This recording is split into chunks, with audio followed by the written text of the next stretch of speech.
Good morning बच्चों। अब हम कार्बोहाइड्रेट हमने स्टार्ट किया था जो है बेटा जूम क्लास में। वो वाली बात तो नहीं है जो क्लास में क्लैरिटी होती है बोलने की, आवाज में क्लैरिटी नहीं आती जो है। तो जिसको वीडियो सही आ जाता है जो है, ऑडियो में पता नहीं क्या दिक्कत है जो है। मजे वाली बात नहीं होती ऑडियो में जो है। चलो जो भी है बेटा, थोड़े दिन में स्कूल खुलने वाले हैं। प्लस 2 के तो कल खुल जाएंगे, सोमवार को जो तुम्हारे भी जल्दी खुल जाएंगे जो। चलो करें स्टार्ट फिर। तो बेटा पहले मैं डायग्राम कराऊं, पहले मैं थोड़ा बता देता हूं। मैंने ये कहा था जो हाइड्रेट ऑफ कार्बन, कार्बोहाइड्रेट, और कार्बोहाइड्रेट का दूसरा नाम सैकराइड था। और सैकराइड 3 टाइप के होते थे, मोनोसैकराइड, ओलिगोसैकराइड, पॉलीसैकराइड। कार्बोहाइड्रेट को सैकराइड का है, एक मॉलिक्यूल हो मोनोसैकराइड। कार्बोहाइड्रेट के 2 से 9 मॉलिक्यूल्स, 9 याद रख लेना, 2 to 9 हो ओलिगोसैकराइड्स, और उससे ज्यादा हो तो पॉलीसैकराइड्स। ठीक है, तो मैं फिलहाल मोनोसैकराइड कराई थी ना, पर स्ट्रक्चर करा देता हूं थोड़ा सा। तीन स्ट्रक्चर करनी है जो थोड़ी मुश्किल है, लेकिन करो जो। पहला है माल्टोस, और एक है लैक्टोस, और एक है सुक्रोज।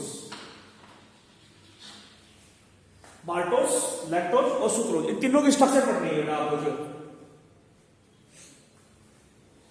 ये 3 शुगर है और 2 मोनोसैकराइड से कार्बोहाइड्रेट का एक मॉलिक्यूल मोनोसैकराइड, 2 मॉलिक्यूल डाइसैकराइड। ये डाइसैकराइड है तीनों। इन तीनों शुगर के अंदर स्ट्रक्चर बनानी है, और इनके अंदर क्या होता है पता है? इसमें होता है ग्लूकोज के साथ ग्लूकोज, इसमें होता है ग्लूकोज के साथ गैलेक्टोज, इसमें होता है ग्लूकोज के साथ फ्रक्टोज। समझे बेटे जी? माल्टोज, लैक्टोज, सुक्रोज, 3 चीनी है ये। तीनों में ग्लूकोज तो होता है, लेकिन ग्लूकोज के साथ ग्लूकोज हो तो माल्टोज कहलाएगी शुगर, ग्लूकोज से गैलेक्टोज हो तो शुगर कहलाएगी लैक्टोज, ग्लूकोज से फ्रक्टोज हो जाए तो शुगर कहलाएगी सुक्रोज। तीनों में ग्लूकोज है। याद हो अगर आपको डाइजेशन में करवाया होगा, माल्टोज डाइजेस्ट होकर किसमें चेंज होती है? दो ग्लूकोज में, जिसकी बनी हुई है उसमें टूट जाएगी। लैक्टोज डाइजेस्ट होकर किसमें चेंज हो जाती है? ग्लूकोज गैलेक्टोज में। सुक्रोज ग्लूकोज और फ्रक्टोज में चेंज हो जाती है डाइजेशन के बाद। दोनों डाइसैकराइड है, तो डाइजेस्ट होकर तो मोनोसैकराइड बन जाएंगे ये वाले लोग। 3 शुगर है जो डाइजेस्ट होकर जिस चीज की बनी हुई है उसी में टूट जाएगी, तो काफी काम आएगा डाइजेशन जो। कि पता होना चाहिए हमारे को माल्टोज किसकी बनी है, लैक्टोज किसकी बनी है, सुक्रोज किसकी बनी है। ये पता होगा तभी तो तुम डाइजेशन बताओगे ये बनेगी। एंजाइम तुम्हें पता है माल्टोज को कौन कौन बना? Maltase enzyme, lactase enzyme, sucrase enzyme. Maltase, lactase, sucrase या इनवर्टेज भी बोलोगे। ये एंजाइम है जो अपने डाइजेशन में पढ़े थे जो। अब अपने को स्ट्रक्चर पढ़नी है। माल्टोज की स्ट्रक्चर कैसे होती है, लैक्टोज की कैसे होती है, सुक्रोज कैसे होती है, स्ट्रक्चर बना रही है। बनाए कैसे बने? थोड़ा स्ट्रक्चर मुश्किल है। सबसे सिंपल तो है माल्टोज की, वो बना लो सिंपल। ग्लूकोज बनाना आता है ना, ऐसे करो। ये है ग्लूकोज, ये है ग्लूकोज, 2 ग्लूकोज है। ज्यादा मन दिखाओ। फर्स्ट कार्बन का H दिखा दो और फोर्थ का H दिखा दो। ये फोर्थ है, ये फोर्थ है, ये फर्स्ट है। ग्लूकोज की एक नॉर्मल स्ट्रक्चर ये होती है, ये भी ग्लूकोज की स्ट्रक्चर है, ये भी ग्लूकोज की। ठीक है, 2 ग्लूकोज को जोड़ना है। कैसे जुड़ेंगे भाई ये? तो हम बोलेंगे OH और ये H निकल जाएंगे, वाटर निकल गया, H2O निकल गया और ये बन गया ऑक्सीजन, यहां जुड़ गया। दोनों OH थे, ऑक्सीजन वाटर गया, ऑक्सीजन बच गया। इस बॉन्ड को क्या बोलेंगे बता दो लोगों को। स्ट्रक्चर किसकी होगी? माल्टोज की स्ट्रक्चर है। माल्टोज की स्ट्रक्चर ऐसे होती, बना लो। माल्टोज की स्ट्रक्चर बना लो, माल्टोज की बनाओ। फिर उसके बाद में दो मुश्किल स्ट्रक्चर आएंगे। ये तो सिंपल स्ट्रक्चर है, माल्टोज की सिंपल स्ट्रक्चर बनाएंगे, थोड़ी मुश्किल भी आएगी। ये बना लो, लैक्टोज भी बनाएंगे अभी जो है। माल्टोज की स्ट्रक्चर बना लो आराम से जो है। इसमें दो ग्लूकोज को जोड़ा है हमने। अब बताओ ग्लूकोज अल्फा है या बीटा है? दोनों में फर्स्ट कार्बन का OH नीचे की तरफ हो तो क्या बोलते हो? Alpha glucose, alpha glucose. दो ग्लूकोज अगर जुड़ जाए और वो अल्फा कार्बन से जुड़े तो अल्फा ग्लूकोज बोलेंगे। सॉरी, फर्स्ट कार्बन का OH नीचे हो, H ऊपर हो तो अल्फा ग्लूकोज बोलते हैं। ये ग्लूकोज भी अल्फा है, देख लो, H ऊपर OH नीचे, ये भी अल्फा है। इस पूरे बॉन्ड को क्या बोलोगे जो ग्लूकोज में बना है? Alpha 1,4 linkage. इस बॉन्ड का मतलब क्या होता है? ग्लूकोज है अल्फा, और जो बॉन्ड बनेगा फर्स्ट और फोर्थ के बीच में बनेगा, इसलिए क्या बोलोगे? 1,4 लिंकेज। ग्लूकोज है अल्फा और फर्स्ट और फोर्थ के कार्बन के बीच में जुड़ रहे हैं ग्लूकोज, इसलिए लिंकेज को क्या बोलोगे? Alpha 1,4 linkage. ग्लूकोज अल्फा है, 1,4 के बीच में बॉन्ड है, ठीक है भाई। वैसे तो बॉन्ड और भी आएंगे, सारे बॉन्ड को हम बोलते हैं कार्बोहाइड्रेट में जो बॉन्ड होते हैं उनको बोलते हैं ग्लाइकोसिडिक बॉन्ड। कार्बोहाइड्रेट में जो बॉन्ड होते हैं उनको ग्लाइकोसिडिक बॉन्ड बोलते हैं, ये याद रखना। कोई भी कार्बोहाइड्रेट होगा उसमें बॉन्ड ग्लाइकोसिडिक होगा। तो ये अल्फा 1,4 लिंकेज भी ग्लाइकोसिडिक बॉन्ड है। ग्लाइकोसिडिक बॉन्ड कहां बन मिलता है? बॉन्ड बना CCO, COC, ये ग्लाइकोसिडिक बॉन्ड है। एक तरफ कार्बन, फिर ऑक्सीजन, फिर कार्बन, इसको भी ग्लाइकोसिडिक बोलोगे CNC। अगर यहां नाइट्रोजन आ जाए, दो कार्बन के बीच में नाइट्रोजन आ जाए तो भी ग्लाइकोसिडिक बॉन्ड है। दो कार्बन के बीच में ऑक्सीजन आ जाए तो भी ग्लाइकोसिडिक बॉन्ड है। ग्लाइकोसिडिक बॉन्ड H बीच में ऑक्सीजन, ठीक है, समझ में आ गया? चलो भाई, माल्टोज का बॉन्ड हो गया। एक बात तो है कि मोलिक्यूल्स जुड़ जाए और वाटर निकल जाए तो क्या बोलते थे? क्या बोलते थे इसको? मोलिक्यूल्स जुड़ जाए और वाटर निकल जाए, हम बोलते हैं dehydration synthesis. Dehydration synthesis. Water अंदर जाए तो हाइड्रेशन, निकले तो डिहाइड्रेशन। नहीं बोलते पसीना ज्यादा आ जाता, जब पसीना ज्यादा आ जाए तो बोलते डिहाइड्रेशन हो गए। तो मॉलिक्यूल जुड़े हैं, ये सिंथेसिस है। इसमें वाटर निकला है, इसको क्या बोलेंगे? डिहाइड्रेशन। वाटर निकलेगा तो बोलेंगे डिहाइड्रेशन, सिंथेसिस। अब बताओ डिहाइड्रेशन कौन कौन से मॉलिक्यूल्स में आई हुई है? मॉलिक्यूल जुड़े और वाटर निकला हो, कहां का? आज हमने देखा है कार्बोहाइड्रेट में जो मोनोसेकेराइड जुड़ते हैं तो वाटर निकलता है। आज देखें पेप्टाइड बॉन्ड जो बनता था CONH बॉन्ड, वो भी वाटर निकलता था। दो अमीनो एसिड जुड़ेंगे तो वाटर निकलेगा। फैटी एसिड ग्लिसरॉल जुड़ते थे, एस्टर बॉन्ड बनता था, वहां पे भी एस्टर बॉन्ड में भी वाटर निकलता था। तो जब मॉलिक्यूल छोटे से बड़ा बनता है तो वाटर निकलता है, मॉलिक्यूल जुड़ जाता है, डिहाइड्रेशन सिंथेसिस बोलते हैं, या इसको कंडेंसेशन भी बोलते हैं।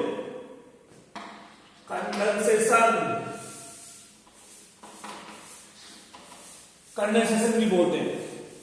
और इसका उल्टा क्या है? वाटर दो टूट जाए तो हाइड्रोलाइसिस। कंडेंसेशन का अपोजिट, कंडेंसेशन का अपोजिट है हाइड्रोलाइसिस।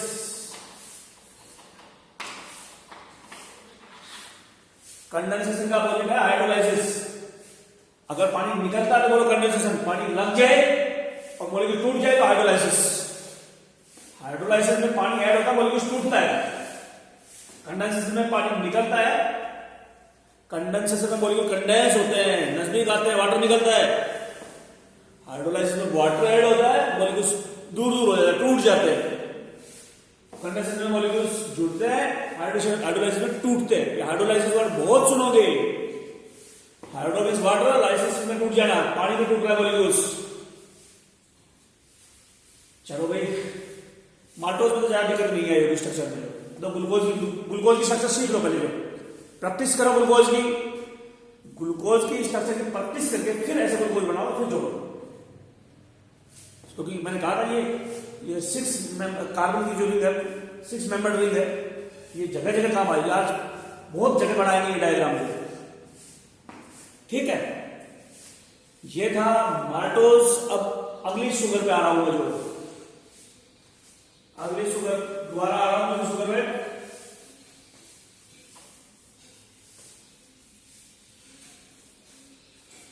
दूसरी शुगर है लैक्टोज। इसमें पहले होगा लैक्टोज, फिर होगा ग्लूकोज। ये भी बीटा होगा, ये भी बीटा होगा। ये याद रख लेना, डायग्राम तो बना लेंगे लेकिन कहां पे क्या है ये याद रख लेना। माल्टोज करवाई थी मैंने, माल्टोज शुगर का पता है क्या नाम है दूसरा? Malt sugar. Malt sugar, malt जो वो बोलते हैं, इसलिए माल्ट शुगर जो से बड़ी, इसलिए माल्टोज बोलते हैं। चलो भाई, लैक्टोज। अब मैं तो सुबह सुबह दूध पी के आया हूं, आप लोगों को बता नहीं सर ब्रेकफास्ट में खाना खाया है या दूध पिया है। अगर तुमने दूध पिया है तो तुम्हारे शरीर में लैक्टोज है। दूध मीठा होता है लैक्टोज की वजह से। तुमने दूध पिया तो लैक्टोज पी है तुमने, और वो लैक्टोज जो पी है उसकी स्ट्रक्चर क्या होती है? लैक्टोज जो होती है उसकी स्ट्रक्चर बना के देखे, पहले ग्लैक्टोज फिर ग्लूकोज, दोनों बीटा बना दो। बस ये याद रखो किस चीज की बनी हुई है, लैक्टोज किसकी बनी हुई है? ग्लैक्टोज और ग्लूकोज, दोनों का स्ट्रक्चर बना दो और दोनों को बीटा बना दो, फिर जोड़ देंगे। तो भाई ग्लैक्टोज बनाओ, ये होगा ग्लैक्टोज। फर्स्ट कार्बन का OH ऊपर दिखाना है, बीटा दिखाना है, OH। ये ग्लूकोज हो गया, ये ग्लूकोज हो गया, और ये भी बीटा है।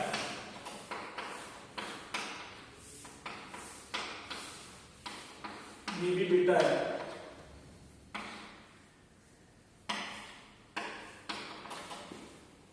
एक ग्लूकोज है, एक ग्लूकोज है, दोनों स्ट्रक्चर बना लो बेटा। बना लो, स्ट्रक्चर बना के बताता हूं मुझे। कोई बात नहीं, अगर चीज लिख नहीं पाते तो रिकॉर्डेड वीडियो आता है उसमें से देख के लिख लिया करो। जो अगर यहाँ पे लगता है कि लिख नहीं पा रहे हैं, सर तेज बना रहे हैं, तो कोई बात नहीं, अपने बाद में रिकॉर्डेड वीडियो में बना लिया करो, साथ ही साथ हो जाएगा, अच्छी बात है। लैक्टोज किससे बनती है? ग्लैक्टोज और ग्लूकोज। ग्लैक्टोज ग्लूकोज में डिफरेंस तो याद है ना, थर्ड कार्बन पे OH ऊपर हो, H नीचे हो तो ग्लूकोज, थर्ड और फोर्थ दोनों के ऊपर OH, फोर्थ है ना ये, तो fourth third second first, third fourth पे OH ऊपर हो तो ग्लैक्टोज होता है, और थर्ड पे OH हो, H नीचे हो थर्ड पे, तो ये क्या होता है? ग्लूकोज। लेकिन दोनों को बीटा बनाना है, इसलिए फर्स्ट कार्बन का OH ऊपर ही रखना दोनों को। ये स्ट्रक्चर याद रखो, बॉन्ड बनाने में दिक्कत नहीं आएगी। बनाओ फिर OH ये गया, OH ये गया, वाटर गया, ऑक्सीजन बीच में लगा दिया, ये लैक्टोज का स्ट्रक्चर। अगर इनके एक यूनिट, इनकी जो मोनोमर यूनिट है लैक्टोज जिससे बना है, अगर तुम्हारे को पता है कि उस लैक्टोज में क्या क्या होता है, लैक्टोज ग्लूकोज अल्फा या बीटा, तो स्ट्रक्चर बन जाएगी। इसमें लैक्टोज में पहले ग्लैक्टोज बनाओ, एक तरफ लैक्टोज बनाओ, लैक्टोज में एक तरफ ग्लूकोज बनाओ, और दोनों को बीटा रखो। जो लैक्टोज में ग्लैक्टोज को भी बीटा रखो, ग्लूकोज को भी बीटा रखो, और 1,4 से जोड़ो। तो ये भी ग्लाइकोसिडिक बॉन्ड है, लेकिन इसको कहा कौन सा बॉन्ड है? इसको, इस बॉन्ड का नाम है beta 1,4 linkage.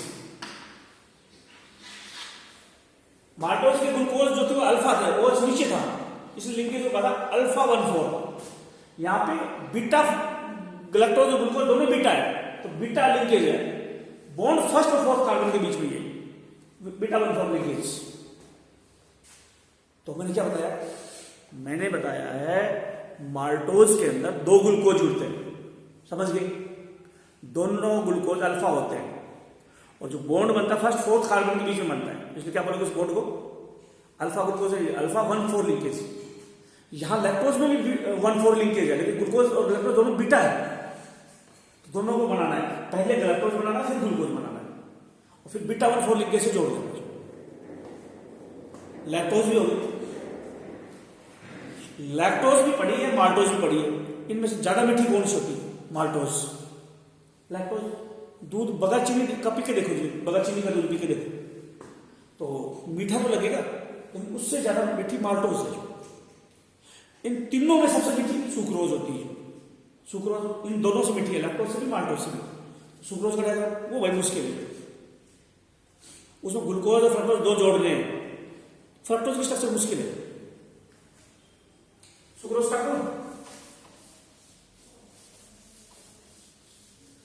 Sucrose sucrose sucrose sucrose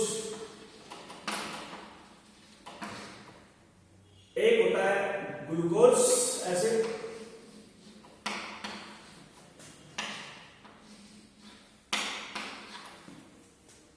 और ये हो गया अल्फा ग्लूकोज।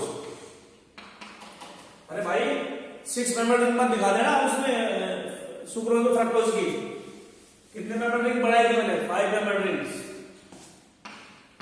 ऐसे बनाया था।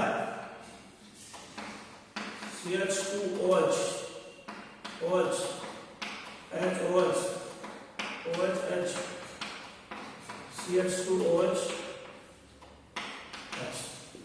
ये फ्रक्टोज है, ये ग्लूकोज है। अगर बाय चांस किसी बच्चे ने दूध में चीनी मिला के पी है तो दूध के अंदर, अब दूध के अंदर 2 शुगर हो गए, चीनी मिला दी दूध के अंदर लैक्टोज तो पहले से थी और दूध के अंदर फ्रक्टोज हो रहा मिला दी। दूध के अंदर तो लैक्टोज तो थी, पहले से होती लैक्टोज दूध में। पशु बनाते दूध में लैक्टोज को, दूध में डाल देते पशु में, तो पशु के दूध में भी हो या वुमेन का दूध हो, लैक्टोज शुगर होती है, दूध मीठा होता है इसकी वजह से। उसमें मिला दी चीनी सुक्रोज। अब दूध पिया तो 2 शुगर पी ली तुमने, लैक्टोज भी सुक्रोज भी। लैक्टोज का डायग्राम में तुमने देख लिया, तो चीनी डाली थी, चीनी के एक दाने में कई सुक्रोज मॉलिक्यूल्स होंगे, एक सुक्रोज मॉलिक्यूल्स ऐसा होता है, ऐसा होता है, ग्लूकोज और फ्रक्टोज मिलते हैं।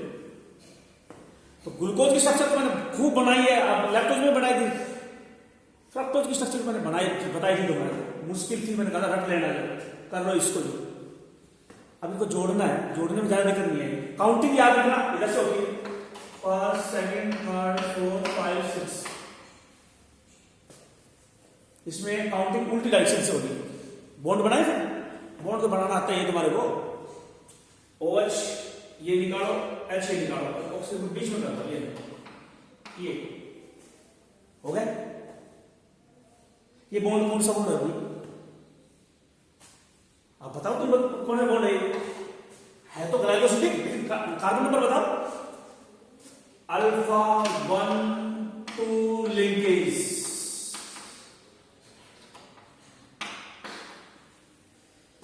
फर्स्ट और सेकंड कार्बन में बॉन्ड है, इसके 1,2 लिंकेज है।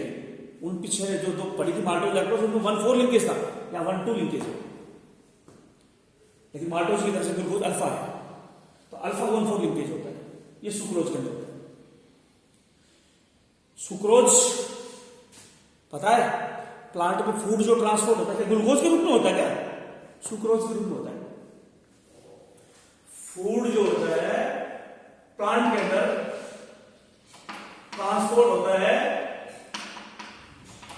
In the form of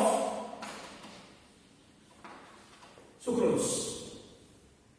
sucrose के रूप में फूड ट्रांसपोर्ट होता है। पेड़ों के फ्लोएम में सुक्रोज मिलती है, पेड़ों के फ्लोएम में सुक्रोज मिलती है, सुक्रोज के रूप में फूड ट्रांसपोर्ट होता है। क्यों भाई? फोटोसिंथेसिस में ग्लूकोज बनता था, ग्लूकोज के रूप में ट्रांसपोर्ट क्यों नहीं हुआ? क्योंकि सुक्रोज नॉन रिड्यूसिंग शुगर है। Sucrose non reducing sugar.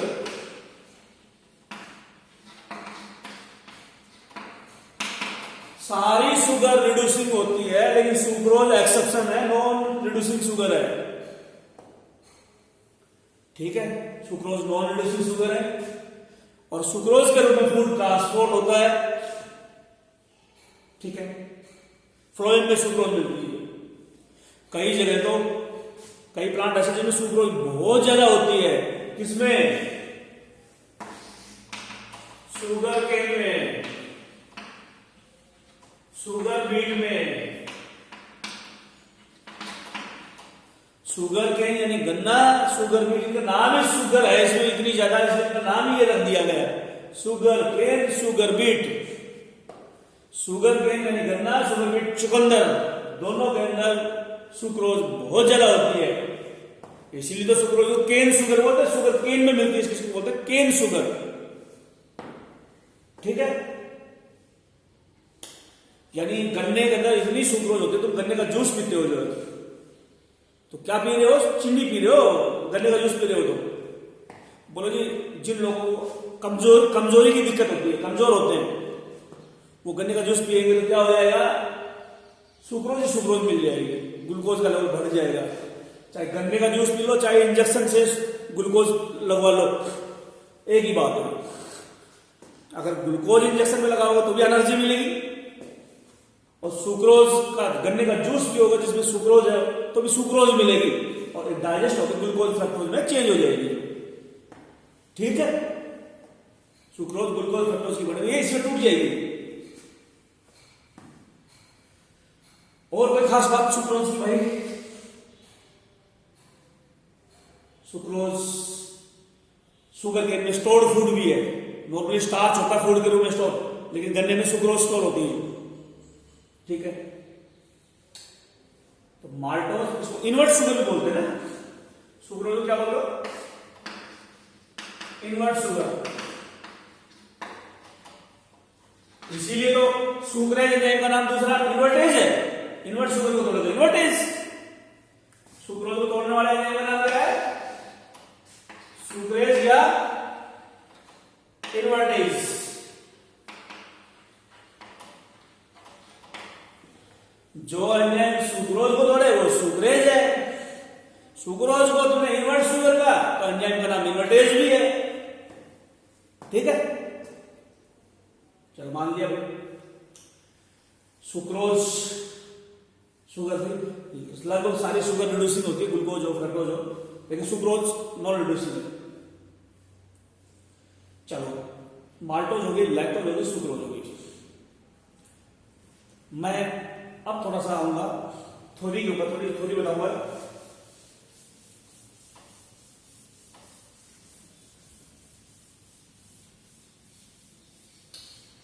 अब हम बोलेंगे, मैंने करवाया था मोनोसैकेराइड, ओलिगोसैकेराइड्स और पॉलीसैकेराइड। ठीक है, मोनोसैकेराइड के अब मैं एग्जांपल फॉर्मूले ले लूंगा मोनोसैकेराइड के। एक मॉलिक्यूल कार्बोहाइड्रेट का होता है, उसको मोनोसैकेराइड बोलते हैं। ठीक है, एक मॉलिक्यूल को मोनोसैकेराइड्स, लेकिन मॉलिक्यूल एक होगा, लेकिन कार्बन का नंबर एक मॉलिक्यूल में 3 हो सकता, 4, 5, 6, 7, यही है एक मॉलिक्यूल के अंदर। मैंने करवा चुका हूं। मोनोसैकेराइड में 3 कार्बन को क्या लाना? ट्रायोस, 4 के लिए टेट्रोस, 5 के लिए पेंटोस, 6 के लिए हेक्सोस, 7 के लिए हेप्टोस। यूं याद रख लो, कार्बोहाइड्रेट में एक मिलता है एल्डिहाइड कीटोन। जब एक ही मॉलिक्यूल हो एल्डिहाइड कीटोन का, तो कार्बोहाइड्रेट मोनोसैकेराइड है। कार्बन 3 से 7 होंगे, लेकिन एल्डिहाइड कीटोन एक होगा, तो मोनोसैकेराइड एक मॉलिक्यूल को बोलते हैं कार्बोहाइड्रेट को। कार्बन का नंबर उस एक मॉलिक्यूल में 3 हो सकता है, 7 हो सकता है। इनके मॉलिक्यूलर फॉर्मूले बनाने, बना दोगे? सबका कार्बन लिख दो, C3 C3 C3 C3, क्या लिख रहा हूं, C4 C5 C6 C7, ठीक है। कार्बन का नंबर लिख दिया मैंने। 3 कार्बन हो सकते हैं, 4 हो सकते हैं, 5 6 7, 3 मिनिमम है, 7 मैक्सिमम है। इससे इनके बीच में कार्बोहाइड्रेट, एक मॉलिक्यूल जो मोनोसेक्राइड होता है, एक मॉलिक्यूल जो मोनोसेक्राइड का होता है उसमें कार्बन 3 to 7 होते हैं। तो इनकी हाइड्रोजन कितने होंगे बताओ? हाइड्रोजन कितने होंगे? हाइड्रोजन नंबर कार्बन से डबल होता है, बना दे। 6 8 10 12 14 कार्बोहाइड्रेट है, कार्बन से हाइड्रोजन डबल होता है। और ऑक्सीजन का नंबर कार्बन के नंबर के बराबर होता है। ऑक्सीजन बढ़ाओ, oxygen oxygen oxygen oxygen oxygen 3 4 5 6 7, ठीक है। मोनोसेक्राइड जो मॉलिक्यूल्स होते हैं उनमें कार्बन का नंबर याद रह जाएगा, ट्रायोस्टेट के नाम से मालूम पड़ जाएगा कार्बन का नंबर दो। ऑक्सीजन कार्बन के बराबर होंगे, हाइड्रोजन डबल होंगे, तो सारों के फॉर्मूले बन गए। कुछ एक्सेप्शन थी जिनमें ये अप्लाई नहीं होती, जैसे पेंटोन में डीऑक्सीराइबोज में 4 होगा, 5 नहीं होगा, ऑक्सीजन कम होगी। तो ये कुछ जगह एक्सेप्शन है, वरना ये मॉलिक्यूल्स के फॉर्मूले होंगे। मोनोसेक्राइड के कुछ फंक्शन कराता हूं, फिर आऊंगा ओलिगोसेक्राइड्स के ऊपर दोबारा। मोनोसेक्राइड क्या काम आते हैं मिटा दो, कोई बात नहीं, वीडियो देख लेना अगर ये मिटा देता हूं तो।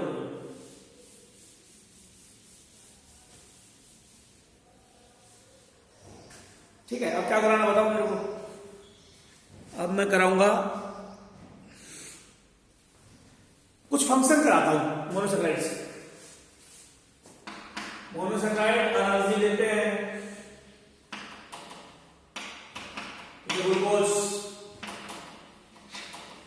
ग्लूकोज हमारे को एनर्जी देता है, तो मोनोसेक्राइड से एनर्जी मिलती है हमारे को, ठीक है। और भाई फैट सिंथेसिस,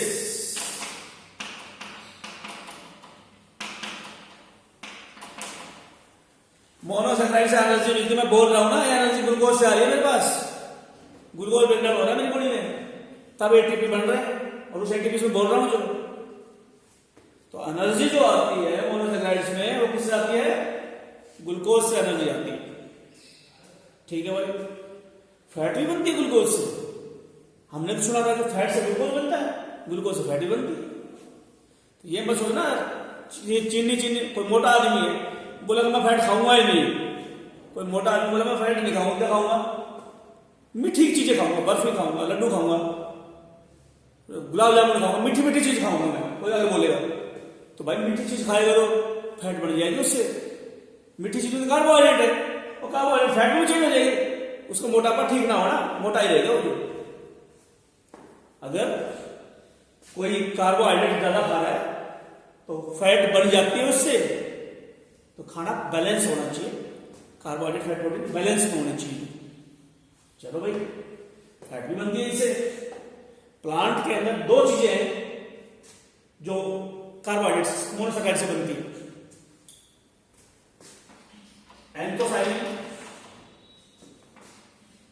एंथोसाइनिन और लिग्निन।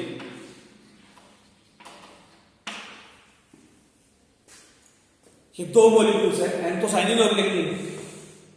समझे? नाम सुना है एंथोसाइनिन लिग्निन का? लिग्निन जाइलम के अंदर होती है, इसलिए वुड में मिलती है, वुड में। इसका मतलब ये हो गया, जिस लकड़ी पे तुम बैठे हुए हो, तुम्हारे बेड वगैरह बने हुए हैं, तुम्हारे बेड है, घर के दरवाजे हैं, सब लकड़ी के बने हुए हैं, और उस लकड़ी के अंदर लिग्निन बहुत ज्यादा है।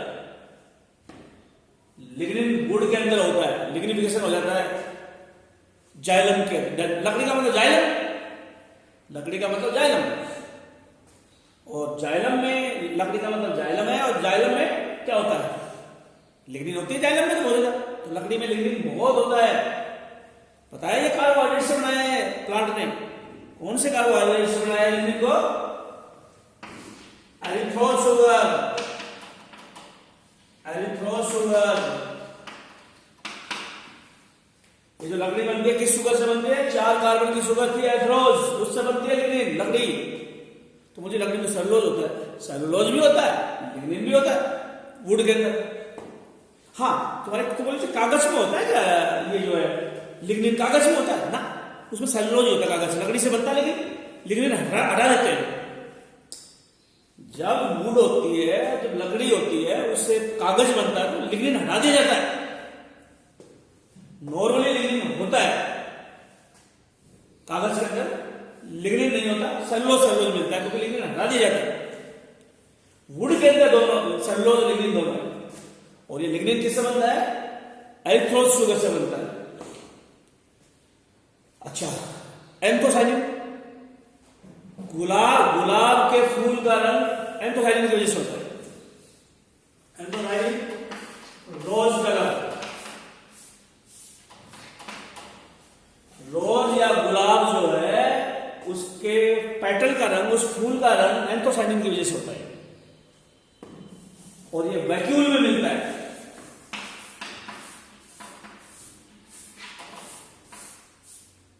एंथोसाइनिन पिगमेंट वैक्यूल के अंदर मिलता है भाई। तो बोलोगे जी फूल तो रंगीन क्रोमोप्लास्ट की वजह से होते थे। एक्सेप्शन है गुलाब के अंदर, एक्सेप्शन है, एंथोसाइनिन वैक्यूल के अंदर होता है, वैक्यूल की वजह से फूल का रंग होता है। फ्लावर का कलर एंथोसाइनिन की वजह से होता है। सभी पेड़ों में तो क्रोमोप्लास्ट होती है और वो अलग अलग पिगमेंट होते हैं, लेकिन गुलाब का फूल का रंग एंथोसाइनिन की वजह से होता है, जो रोज को कलर देता है। और ये क्रोमोप्लास्ट में नहीं है, ये वैक्यूल में है ये पिगमेंट। तो ये भी हो गए भाई कार्बोहाइड्रेट के फंक्शन हो गए। और कार्बोहाइड्रेट क्या फंक्शन करता है? कार्बोहाइड्रेट और क्या फंक्शन करता है? तो हम बोलेंगे भाई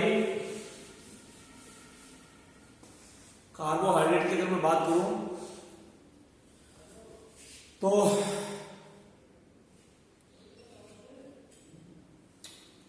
कार्बोहाइड्रेट की बात कर रहे हैं बेटा, तो कोएंजाइम भी बनते हैं कार्बोहाइड्रेट से। तो कोएंजाइम,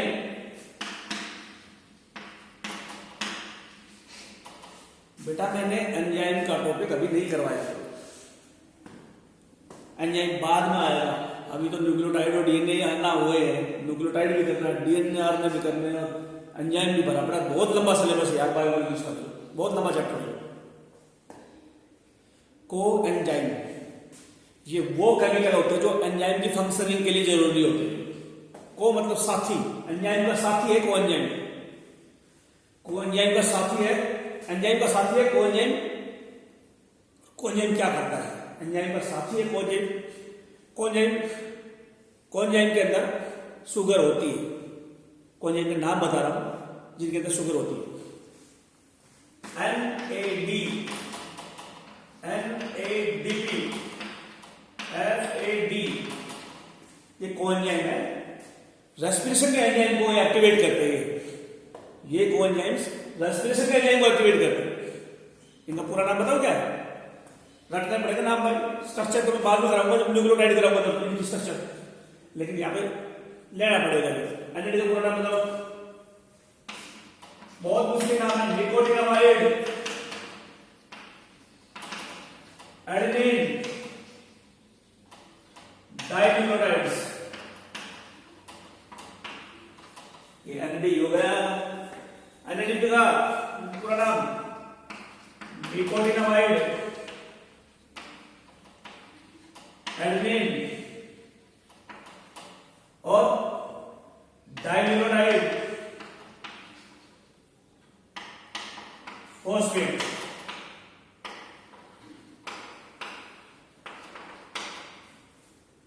NAD पूरा नाम है निकोटिनामाइड एडेनिन डाइन्यूक्लियोटाइड।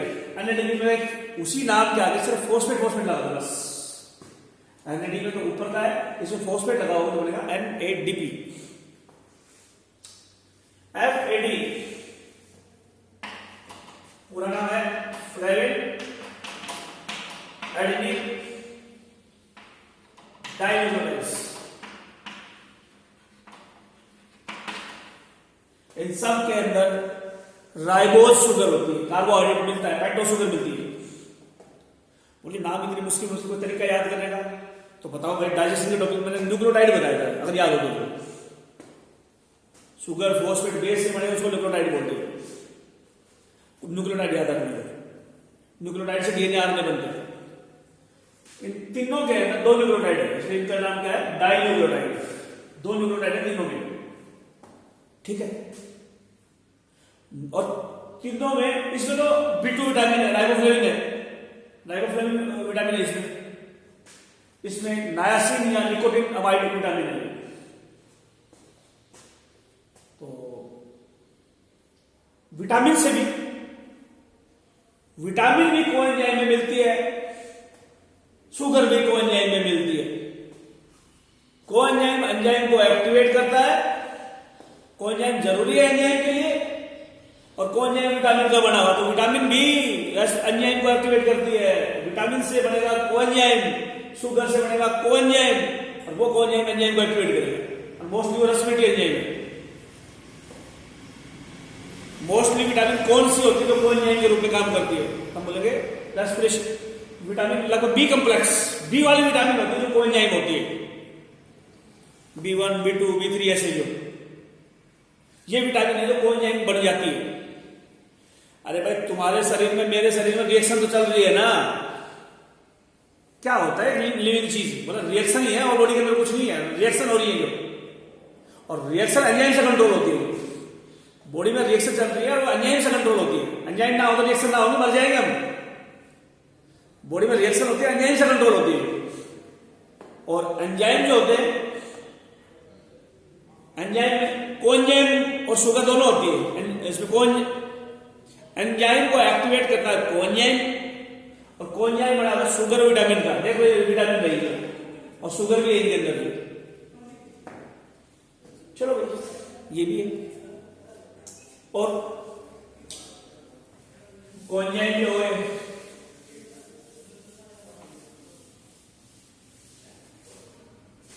कोएंजाइम हो गए। अब आगे क्या लो, डाइसैकराइड ले रहे थे ना। हाँ तो कार्बोहाइड्रेट, एक मिनट सुनो, एक वर्ड आता है ओलिगोसैकराइड्स।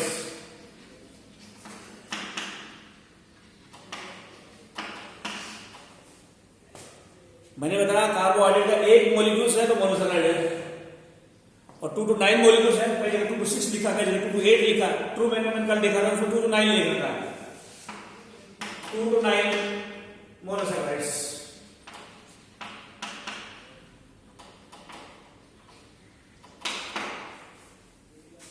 दो से 9 मॉलिक्यूल्स, 2 to 9 मॉलिक्यूल्स होते हैं ओलिगोसैकराइड्स के अंदर। ओलिगोसैकराइड जो होता है उसमें कितने मॉलिक्यूल्स होते हैं, 2 to 9। अब इनकी टाइप ले, फिर इनकी टाइप पढ़े। 2 मॉलिक्यूल हो तो बोलेंगे डाइसैकराइड्स, 3 मॉलिक्यूल्स हो ट्राइसैकराइड्स, 4 मॉलिक्यूल्स हो टेट्रासैकराइड्स, 5 मॉलिक्यूल्स हो पेंटासैकराइड, 6 मॉलिक्यूल्स हो हेक्सासैकराइड, 7 हो हेप्टासैकराइड्स।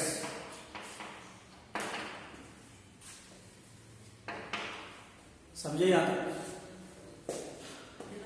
मोनोसैकराइड एक मॉलिक्यूल होता है, लेकिन उसमें कार्बन का नंबर अलग अलग होता है, 3 4 5 6 7।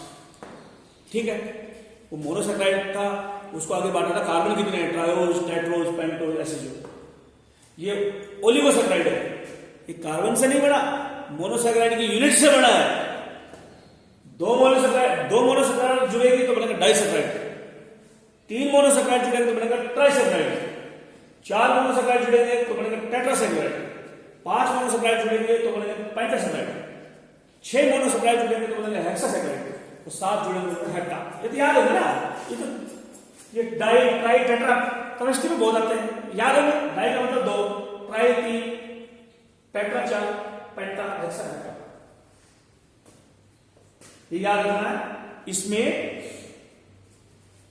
मोनोसेकेराइड का नंबर काउंट कर रहे हैं। मोनोसेकेराइड को तो बांटा था कार्बन के नंबर के अकॉर्डिंग, लेकिन मोनोसेकेराइड को तो बांटा था कार्बन के अकॉर्डिंग, लेकिन इनको बांट रहे हैं मोनोसेकेराइड के नंबर के अकॉर्डिंग। क्या लिखो इसमें? 2 मोनोसेकेराइड्स, 2 मोनोसेकेराइड्स, 3 मोनोसेकेराइड, 4, 5, 6, 7। समझ गए? तुम बोलोगे जी अभी आपने करवाया था डाइसेकेराइड कराएंगे 3, माल्टोस, लैक्टोस, सुक्रोज। मैंने अभी क्या कराया था? डाइसेकेराइड्स कराई थी मैंने जो है, और 3 एग्जाम्पल कराए, maltose, lactose, sucrose. Maltose, lactose, sucrose तीनों ही डाइसेकेराइड है, और 2 मॉलिक्यूल्स जुड़ेंगे। वो कौन से जुड़ेंगे वो बता दिया मैंने, ग्लूकोज ग्लूकोज जुड़ेगा, या ग्लूकोज फ्रक्टोज जुड़ेगा, या ग्लूकोज ग्रेक्टोज जुड़ेगा, वो मैं करवा चुका हूं डाइसेकेराइड्स। ठीक है, और भी डाइसेकेराइड होते हैं इन तीनों के अलावा। ट्रीहेलोज, सेलोबायोज, ट्रीहेलोज, सेलोबायोज। सेलोबायोज सेलुलोज के टूटने से बनती है। ये वो डाइसेकेराइड है जो सेलुलोज के टूटने से बनेगी। Form due to breakdown of disaccharides. Cellulose cellulose टूटेगा और 2 ग्लूकोज की यूनिट मिलेगी, उसको सेलोबायोज बोलेंगे। तुम बोलोगे कि अंतर क्या है सेलोबायोज में और इनमें, माल्टोज, लैक्टोज, सुक्रोज में? 2 ही तो मॉलिक्यूल्स है ग्लूकोज के। सेलुलोज में 2 ग्लूकोज है, ग्लू प्लस ग्लू।